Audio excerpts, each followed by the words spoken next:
Welcome guys, welcome to the show. This is Dr. Anurag, MBBS from SV Medical College, Bikaner.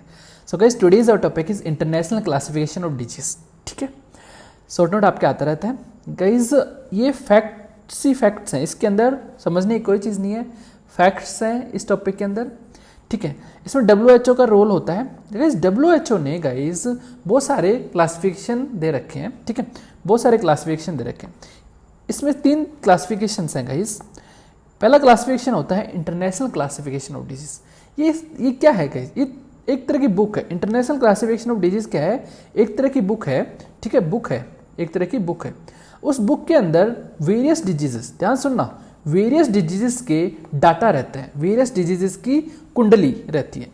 एक नहीं होती कुंडली जिसके अंदर सारी चीज़ रहती है. वैसे ही इंटरनेशनल क्लासिफिकेशन ऑफ डिजीज एक तरह की बुक है, एक तरह की कुंडली है जिसके अंदर सारी डिजीजेस के मोर्टेलिटी इंडिकेटर रहते हैं. मोर्टेलिटी, मोर्बिडिटी, सारे डाटा रहते हैं उस बुक के अंदर, सारी डिजीजेस के. ठीक है, तो पहला क्लासिफिकेशन क्या है? इंटरनेशनल क्लासिफिकेशन ऑफ डिजीज एक ऐसी बुक है जिसके अंदर डिजीजेस है, उनकी सारी कुंडली रहती है, डाटाज रहते हैं. ठीक है, हमें कभी भी जरूरत पड़े कोई भी डिजीज की कोई भी जानकारी निकालनी हो तो हम किसको बेस लेते हैं? इंटरनेशनल क्लासिफिकेशन ऑफ डिजीज को एक बेस बना के हम आगे प्रोसीड करते हैं. क्लियर? ठीक है.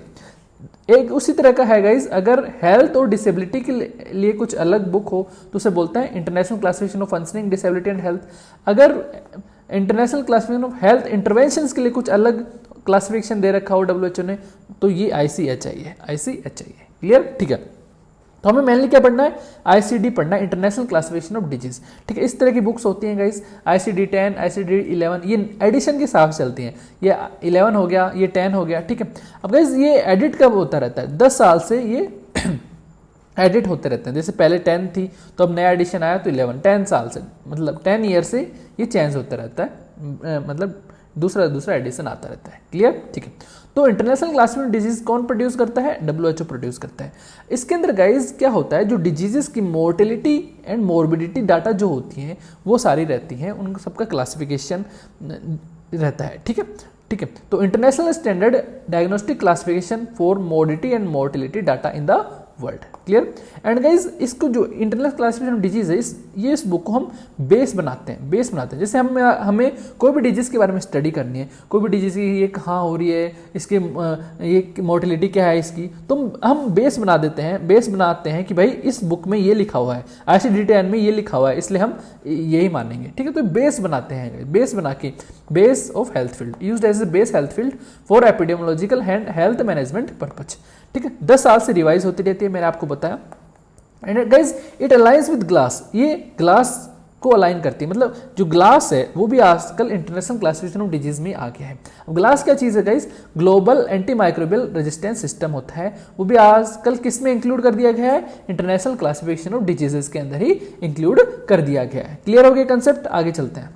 अब गाइज ICD-10 जो है मैं बता रहा हूँ, देखो ICD-10 पुराना हो गया है गाइज, अब नया एडिशन आ गया ICD-11. ठीक है, तो ICD-10 जो है 1993 में आया था, 1 जनवरी 1993 में आया था. And guys coding system in 10th revision is alpha numerical. जो कोडिंग सिस्टम था इसके अंदर वो कैसा था? Alpha numerical. बहुत इंपॉर्टेंट पॉइंट है गाइज, जस्ट फैक्ट है, याद रखना है कि अल्फा न्यूमेरिकल जो कोडिंग सिस्टम था वो अल्फा न्यूमेरिकल था, या फिर जिसे हम रोमन न्यूमेरिकल भी कहते हैं, रोमन न्यूमेरिकल. क्लियर? ठीक है, अल्फा न्यूमेरिकल या फिर रोमन. कैसे याद करेंगे? जैसे 10 है तो 10 में देखो ए बना सकते हैं इसको, अल्फा न्यूमेरिकल. क्लियर हो गया? ठीक है, अब इसके अंदर गाइज ICD-10 के अंदर 22 चैप्टर होते हैं और 2 वॉल्यूम रहती है. 22 चैप्टर, 2 से याद रखो, 22 चैप्टर 2 वॉल्यूम. 22 चैप्टर, ये इंपॉर्टेंट चीज़ है गाइज, चैप्टर इंपॉर्टेंट है. ठीक है, और गाइज ये जो लाइन है ये समझने वाली नहीं है, जस्ट याद करने की है कि 3 कैरेक्टर कोड कैटेगरी होती है विथ 4 सब कैटेगरीज. ICD-10 के अंदर 3 कैरेक्टर होते हैं विद 4 सब कैटेगरी. 3 कैरेक्टर होते हैं विद 4 सब कैटेगरी, और जो फर्स्ट कैरेक्टर है वो does not corresponding to the chapter, और जो पहला कैरेक्टर है वो चैप्टर को कोरेस्पॉन्ड नहीं करता. ठीक है, जबकि जब ICD-11 पढ़ेंगे तो उसमें जो फर्स्ट कैरेक्टर है वो चैप्टर को कोरेस्पॉन्ड करेगा. ठीक है, जस्ट फैक्ट्स हैं, लाइन्स हैं गाइस, लाइन उठ के आती हैं. क्लियर? 3 कैरेक्टर कोड कैटेगरी होती है विद 4 सब कैटेगरीज. 22 चैप्टर रहते हैं विद 2 वॉल्यूम्स. अब ICD-11 की बात करें तो ICD-10 कब आया? 1993 में. ये कब आया 2018 में. ठीक है, और इसका फुल इफेक्ट 2022 से चालू हुआ.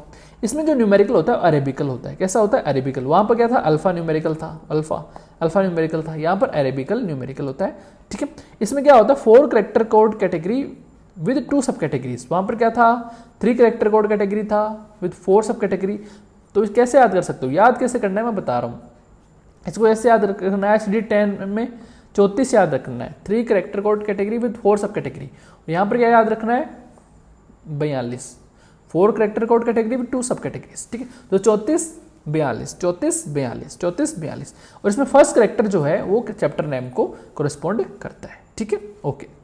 अब गाइस जो ICD के अंदर मैंने बताया कि 3 वॉल्यूम्स होती हैं, इसके अंदर ICD 11 के अंदर 3 वॉल्यूम्स होती है, 3 वॉल्यूम होंगी। कौन कौन सी वॉल्यूम होंगी? Volume 1, volume 2, volume 3। Guys volume 1 के अंदर टेबुलर लिस्ट होती है, जबकि वॉल्यूम 2 के अंदर रेफरेंस गाइड होती है, एंड वॉल्यूम 3 के अंदर अल्फाबेटिकल इंडेक्स होता है। क्या होता है गाइस? याद कैसे करना है? वॉल्यूम 1 को हम T बना सकते हैं तो टेबुलर लिस्ट होगी। वॉल्यूम 2 ऐसा होता है तो R बना सकते हैं, तो ये क्या हो गया? Reference guide. वॉल्यूम 2 के अंदर क्या होता है? रेफरेंस गाइड है, ठीक। वॉल्यूम 3 क्या है? अल्फाबेटिकल इंडेक्स है, क्लियर, अल्फाबेटिकल इंडेक्स, ठीक है। और इसके अंदर गए 26 चैप्टर होते हैं विद V एंड X। ये क्या होता है वो भी देखेंगे। अब 26 चैप्टर को सारे को याद कर नहीं सकते, हमें कुछ कुछ इंपॉर्टेंट चैप्टर्स की देखना है कि उनमें क्या क्या होता है, क्लियर। तो चैप्टर 6 के अंदर क्या इंक्लूड है? चैप्टर 6 के अंदर guys mental, behavioural and neuro developmental mental disorder, mental disorders include है चैप्टर 6 के अंदर, बिहेवियरल डिसऑर्डर इंक्लूड है, and neuro developmental disorders include है। ये सारी चीजें चैप्टर 6 के अंदर इंक्लूड होती हैं, मेंटल, बिहेवियरल, न्यूरो डेवलपमेंटल, ठीक है। एंड चैप्टर 21 के अंदर क्या इंक्लूड होता है गाइस? सिम्टम, साइंस और clinical finding not elsewhere classified.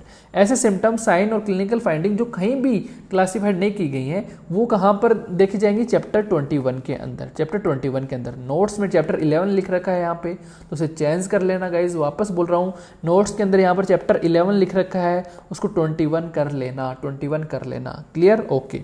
And next है चैप्टर 26। चैप्टर 26 के अंदर ट्रेडिशनल मेडिसिन को इंक्लूड किया गया है, क्लियर गाइज, समझ में आ गया, ओके, ठीक है। अब मैंने आपको बताया कि 26 चैप्टर होते हैं विद V एंड X। ये क्या चीज़ है गाइज? V and X। इसमें देखो V के अंदर क्या इंक्लूड होता है गाइज?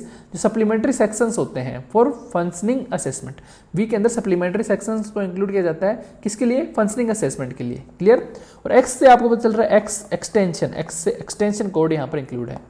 Y कैटेगरीज में हमने कुछ रेसिडुअल कैटेगरी रखी हैं कि कुछ रेसिडुअल डिजीजेज हैं, ठीक है, विद अदर स्पेसिफाइड डिजीजेस, उनको किस में कर देते हैं? वाई कैटेगरी के अंदर डाल देते हैं, ठीक है। जेड कैटेगरी के अंदर किसको डालते हैं? जो अनस्पेसिफाइड डिजीज हैं, जो बाद में हमें अनस्पेसिफाइड डिजीज मिली, ठीक है, उनको जेड कैटेगरी के अंदर डाल दिया। और कुछ जो स्पेसिफाइड डिजीज है उनको किसके अंदर डाल दिया? वाई कैटेगरी के अंदर डाल दिया, ठीक है। Residual category with other specified disease, जो और स्पेसिफाइड डिजीज हमें मिल गई, बाद में मिली हैं, तो उन्हें वाई कैटेगरी के अंदर डाल दिया। और जो नॉन स्पेसिफाइड डिजीज जो और मिली हैं उन्हें हम जेड कैटेगरी के अंदर डाल देंगे, क्लियर गाइज, ओके, ठीक है। तो ये सारी चीजें था। और कुछ नए चैप्टर्स भी गाइज इंक्लूड किए गए हैं, नए चैप्टर्स से इंक्लूड किए गए हैं ICD 11 में। कैसे याद करना है? Sleep, sex, bite, sleep disorders को इंक्लूड किया गया है, एंड सेक्सुअल डिसऑर्डर्स को, सेक्सुअल हेल्थ से रिलेटेड जो कंडीशंस हैं उनको यहाँ पर इंक्लूड किया गया है। बी मतलब ब्लड से रिलेटेड डिसऑर्डर्स को इंक्लूड किया गया है, इम्यूनिटी से रिलेटेड डिसऑर्डर्स को इंक्लूड किया गया है, टी से ट्रेडिशनल मेडिसिन को इंक्लूड किया गया है, ई से एक्सटेंशन कोड को इंक्लूड किया गया है। तो स्लीप, सेक्स, बाइट एक अच्छा सा निमोनिक है जो आपको याद भी रहेगा, ठीक है, स्लीप, सेक्स, बाइट, ठीक है। ये नए चैप्टर्स हैं ICD 11 के अंदर, ठीक है, समझ में आ गया।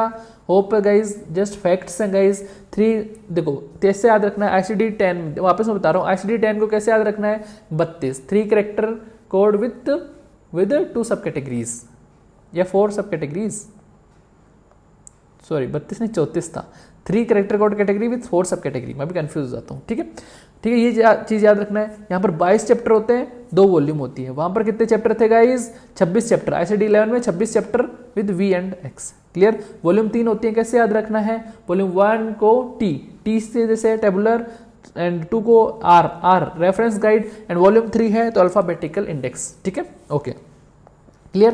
तो ये सारी चीजें गाइज 32, और यहाँ पर क्या था?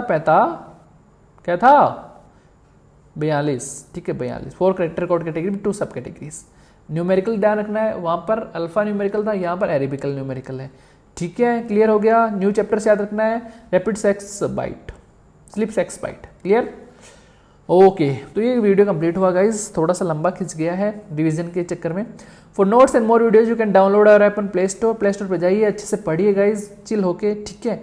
और भी कोर्सेज हैं उन्हें ज्वाइन कीजिए। Thank you guys, stay safe, stay healthy, जय हिंद।